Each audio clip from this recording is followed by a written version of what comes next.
Bonsoir, bienvenue dans ce journal. Au sommaire, après le meurtre d'un de ses fils suite aux violences notées après la cérémonie de lutte traditionnelle, Ngolaar éploré et toujours plongé dans le deuil. Les organisations féminines fêtières se solidarisent pour dire halte à la série macabre exercée sur les femmes et les enfants à Thiès. Pas d'amélioration sur l'incendie d'un des 11 puits de jugement de gaz de Gadiaga. Les flammes semblent redoubler d'ardeur. La principale route Mboro-Diogo-Lompoul, réceptionnée il y a de cela 5 ans, connaît une dégradation très avancée. Les populations crient au scandale et réclament l'audit. L'actualité nationale est dominée par le gouvernement du Sénégal qui tiendra une conférence de presse bimensuelle au building administratif. Sur l'international, la commission électorale a communiqué les résultats provisoires qui placent le président Archange Touareg à la tête du scrutin en Centrafrique. En sport, la Ligue régionale de handball de Thiès renouvelle ses instances demain mercredi. Dans un court instant, le développement.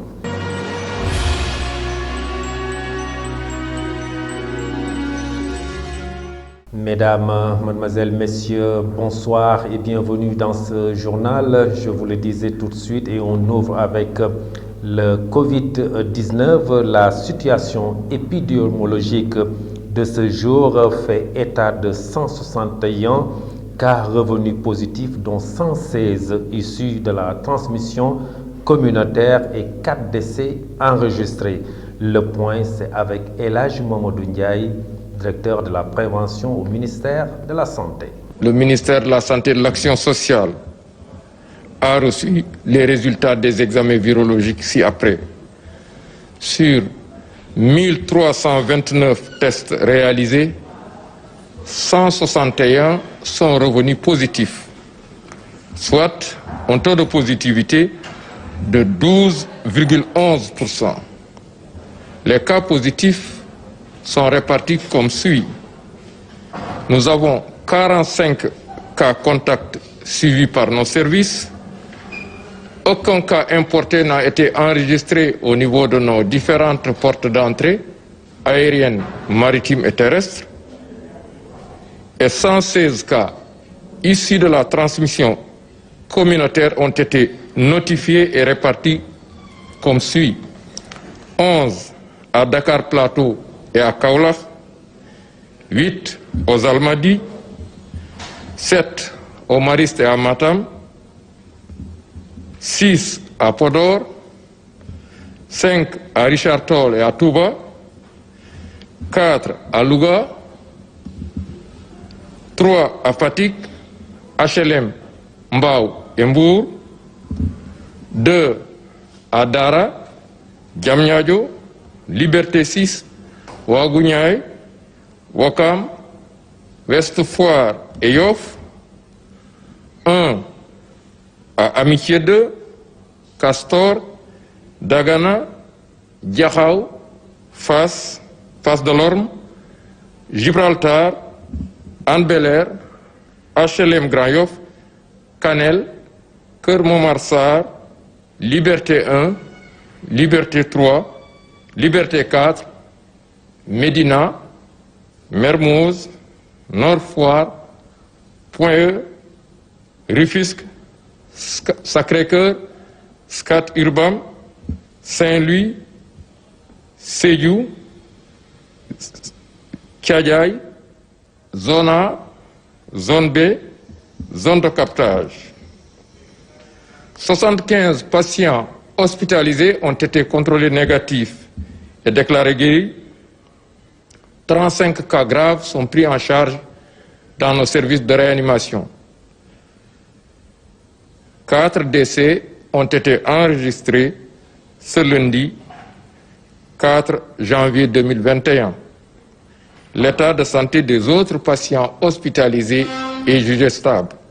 Le village de Ngollar, toujours plongé dans le deuil. En effet, suite aux violences après la cérémonie de lutte traditionnelle, un de ses enfants a été mortellement agressé.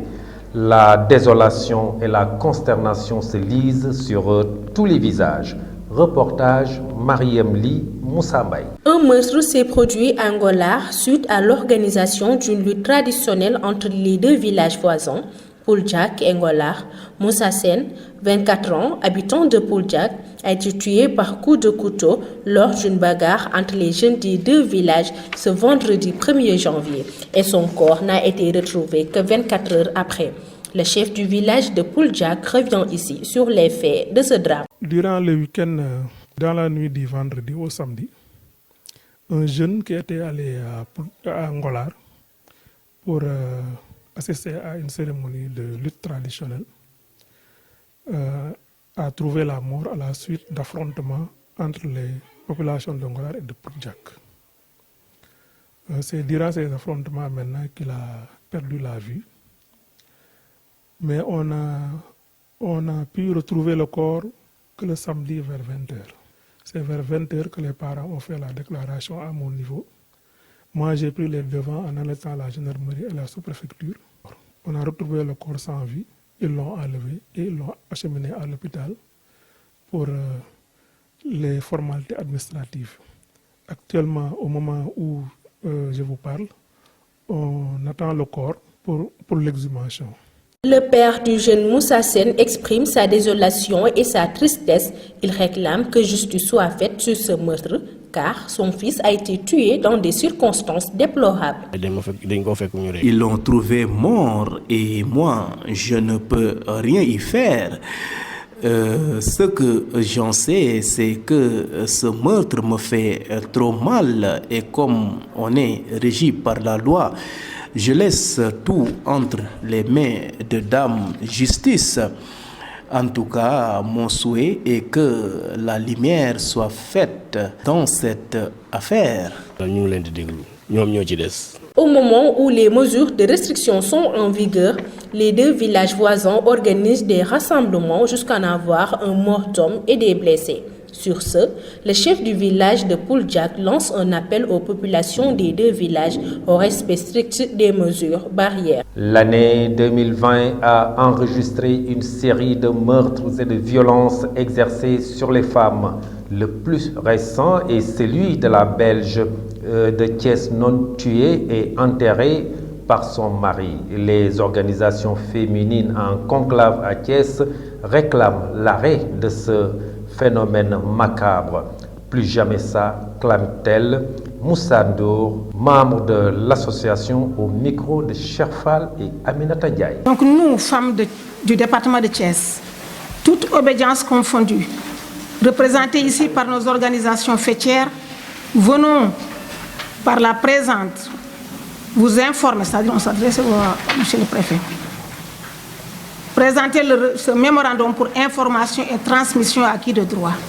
En fait, nous femmes de la région, en particulier celles du département de Thiès, toujours présentes et actives dans ce long processus de recherche de la justice et de l'équité sociale, sentons des ralentisseurs à notre élan de contribution que nous souhaitions efficace et efficiente dans l'atteinte des objectifs de développement durable de notre pays. Consciente de l'intérêt que M. le Président de la République, son Excellence M. Macky Sall, porte sur la valorisation du capital humain pour la réussite du plan Sénégal émergent, convaincu que pour cela, chaque maillon de la chaîne est essentiel dans la quête du succès, reconnaissant les efforts déployés par le pouvoir public, plus particulièrement par les ministères sectoriels en charge de la femme, de la famille, du genre et de la protection des enfants, de la justice, de l'éducation nationale, de la santé, de l'intérieur, etc., ainsi que l'effort des acteurs de la société civile. Malgré l'existence de la loi 05-2020 sur la criminalisation du viol, nous constatons néanmoins et amèrement la recrudescence à Thiès des violences basées sur le genre en cette période de Covid-19. Ce qui nous inquiète et nous a peur, car étant un facteur de blocage pour l'autonomisation économique de la femme. En fait, nous venons tout juste de clôturer ce 10 décembre 2020 les 16 jours d'activisme pour la lutte contre les violences faites aux femmes, coïncidant avec la célébration de l'anniversaire de la Déclaration universelle des droits de l'homme. Il n'y a pas d'amélioration sur l'incendie des 11 puits de jugement de gaz à Gadiaga. Les flammes semblent redoubler d'ardeur malgré l'intervention de la société américaine Abilbourg. Pour éteindre le feu, le chef de village Serigne Mor Absa Gueye est au micro de notre reporter Ahmadou Bambali Moussambay. On est vraiment désespéré de ce qui se passe ici dans notre village depuis l'incendie d'un puits de gaz. Le puits se trouve juste à côté de nos villages. Voilà ici ma mère, elle est vraiment âgée et depuis cet incendie, elle a eu peur. Le puits se trouve ici à Gadiaga. Il y a presque 10 puits. On a vraiment peur à cause de cet incendie. On formule des prières parce qu'on ne peut rien faire. On demande au président de la République de réagir face à cette situation. Car après l'installation de cette usine, on devrait mettre en place une équipe technique capable de réagir s'il y a incident. Dénommé il y a quelques années la route de l'espoir, l'axe routier Mboro-Diogo-Lompoul connaît une dégradation très avancée alors qu'elle n'a été livrée qu'il y a tout simplement 5 ans. Les populations ruent sur les bancards et réclament un audit des travaux. Vieux-Ba porte la parole des populations. Le mouvement And Taxawu Suñu Gox se félicite et tient à remercier l'État du Sénégal des réalisations effectuées dans la zone de Diogo, particulièrement dans le domaine de l'électricité et des infrastructures routières.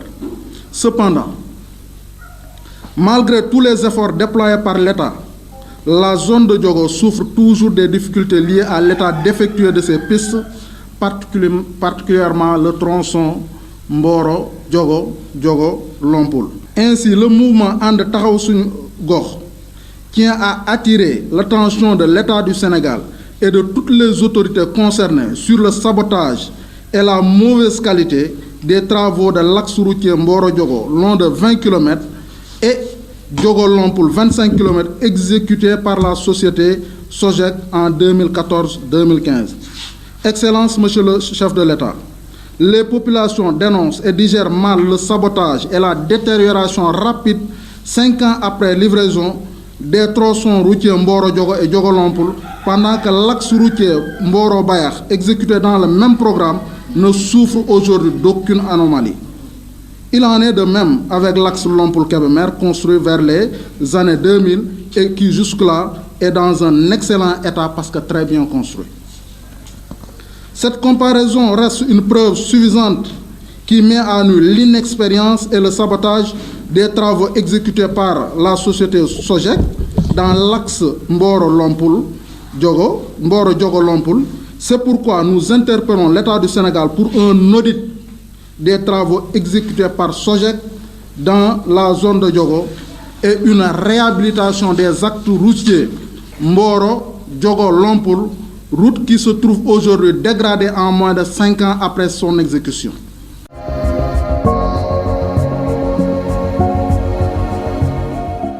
À présent, la rubrique santé consacrée à la recrudescence des cas de Covid-19 et l'apparition du nouveau vaccin, rubrique signée par notre consoeur Fatou Fall. La pandémie du Covid-19 est toujours d'actualité. Une recrudescence des cas de contamination nous a amené à de nouvelles mesures conformément à la première vague. Comme partout dans le monde entier, le respect des mesures barrières doit être de rigueur, a affirmé Dr Badara Ndiaye. Je crois que la recrudescence est à l'image de ce qui se passe à travers le monde. C'est lié au relâchement, c'est tout, c'est pas autre chose. Parce que les seuls pays qui ont réussi à contrôler le virus, la circulation du virus, c'est les pays où les mesures barrières ont été strictement respectées. C'est le cas de la Chine. Mais tous les pays où on a vu une deuxième vague, c'est les pays où les gens se sont complètement relâchés. Vous prenez la France, vous prenez l'Europe en particulier, et puis c'est cette notion de liberté. Les gens disent on est libre, il faut qu'on sorte, il faut qu'on aille s'amuser, etc. Mais la conséquence, elle est là. Donc la transmission du virus a repris de plus belle et on en est là présentement. Donc la seule cause actuellement qui peut justifier la recrudescence de la contamination, c'est le non-respect des mesures barrières. Les gens ont complètement relâché et voilà. Et les bonnes pratiques, c'est le respect des mesures barrières. Il faut mettre un masque, il faut se laver les mains, il faut respecter la distance physique. Selon lui, au-delà des mesures barrières pour éviter la propagation, le seul moyen de prévention est la vaccination. Seule la vaccination a permis au Sénégal de se débarrasser de plusieurs maladies. Mais je crois qu'il n'y a pas de secret. Les pathologies virales, le seul moyen efficace de prévention, c'est la vaccination. Toutes les pathologies virales qui ont été vaincues l'ont été par la vaccination. Et on n'a jamais eu des problèmes de vaccination au Sénégal. Donc ça signifie que ça, parce qu'actuellement quand vous allez en Europe, il y a une tendance à être opposé à la vaccination. Il y a beaucoup de gens qui disent qu'il ne faut pas vacciner, il ne faut pas vacciner. C'est une tendance qui est en train de se développer en Europe. Et c'est ce qui a expliqué, surtout en France, on a vu depuis quelques années, la rougeole qui a été vaincue est réapparue parce qu'on a arrêté de vacciner les enfants. Donc je crois qu'il y a beaucoup de choses qui sont dites mais qui ne sont pas exactes.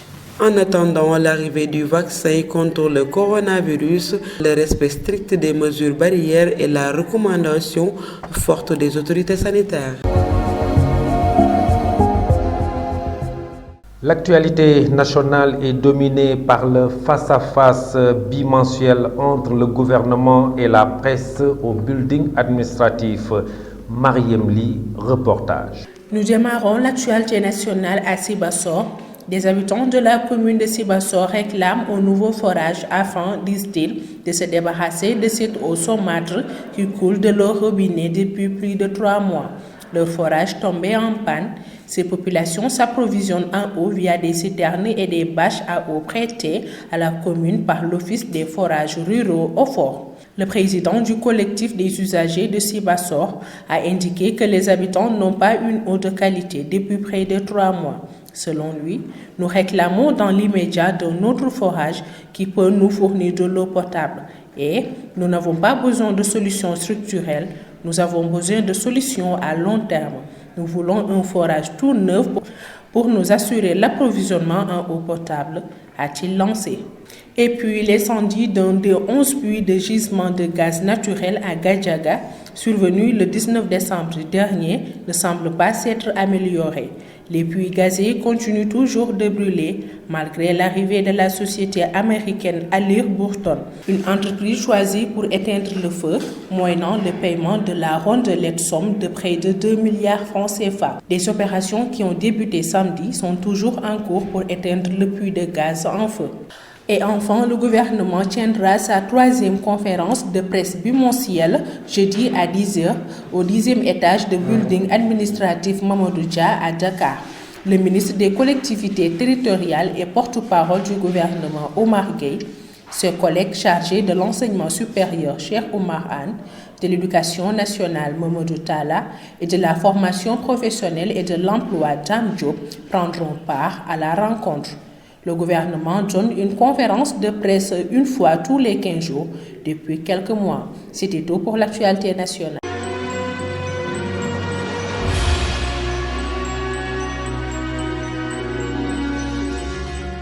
Sur l'international, le président Faustin Archange Touadéra réélu avec un taux de plus de 53%. La page internationale porte la signature de notre consoeur Rokhaya Dia. Nous démarrons l'actualité internationale. En Centrafrique, la commission électorale a communiqué lundi 4 janvier les résultats provisoires du scrutin présidentiel du 27 décembre. Faustin Archange Touadéra est réélu au premier tour. Ces résultats doivent encore être validés officiellement avant le 19 janvier par la Cour constitutionnelle après d'éventuels recours. Faustin Archange Touadéra, professeur de mathématiques pures de 63 ans, a remporté 53,92% des suffrages exprimés. Selon des résultats proclamés par l'Autorité nationale des élections, AN, Il l'a remporté face à une opposition dispersée entre 16 candidats. L'ancien Premier ministre Anicet Georges Dologuélé n'arrive en deuxième qu'avec 21,01% des suffrages exprimés. Cela fait désormais 2 mois que l'Éthiopie est en conflit avec la province dissidente du Tigré au nord du pays. Plusieurs sources font part de nombreux combats dans les zones rurales, 2 mois de combat, mais aussi 2 mois de blackout d'Internet qui rend très difficile la vérification des faits. Un moment soulevé par les États-Unis, la présence de troupes érythréennes au Tigré se confirme petit à petit, notamment de la part du gouvernement provisoire dans la région mise en place par Addis Abeba. Après l'attaque samedi de 2 villages près de la frontière malienne, ayant fait au moins 100 morts au Niger, le ministre de l'Intérieur Al-Kash Al-Hada a annoncé lundi 4 janvier sur France 24 qu'il a été décidé un deuil national de 3 jours, mais aussi de renforcer la sécurité dans la zone et d'apporter un appui aux populations.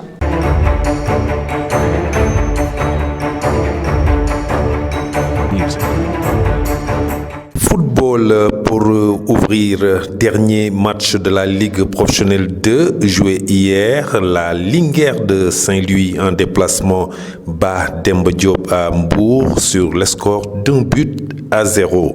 À l'issue de cette première journée, la Sonacos de Diourbel s'installe dans le fauteuil de leader, suivi de Keur Madior de Mbour et de Amitié Football Club de Thiès. Duc est dernier derrière Demba Diop.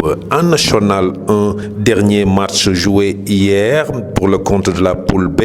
Racing de Dakar bat Stade de Thiaroye sur le score de 3-1 et s'installe comme leader. La Jeanne d'Arc de Dakar bat Avenir de Mbacké sur le score de 2-1. Assure et l'Union sportive du Rail font match nul 0 but partout. Darussalam est deuxième devant la Jeanne d'Arc de Dakar. Au bas du tableau, le Stade de Thiaroye est dernier au classement. Coupe de la Ligue des Champions, deuxième tour, le Teungueth FC joue aujourd'hui au stade Mohamed V au Maroc contre le Raja de Casablanca. À l'aller, les deux équipes avaient fait match nul, 0 but partout. Demain mercredi, deuxième tour, Coupe de la Confédération africaine de football au stade Félix Houphouët-Boigny en Côte d'Ivoire à 16h. San Pedro reçoit le Jaraaf de Dakar. À l'aller, les Ivoiriens avaient battu au stade Lat Dior les Médinois du Jaraaf sur le score d'1-0. En Europe, Premier League, 17e journée, Southampton par Liverpool 1-0. Liverpool reste leader avec 33 points, le même nombre de points que Manchester United, vainqueur de Aston Villa 2-1.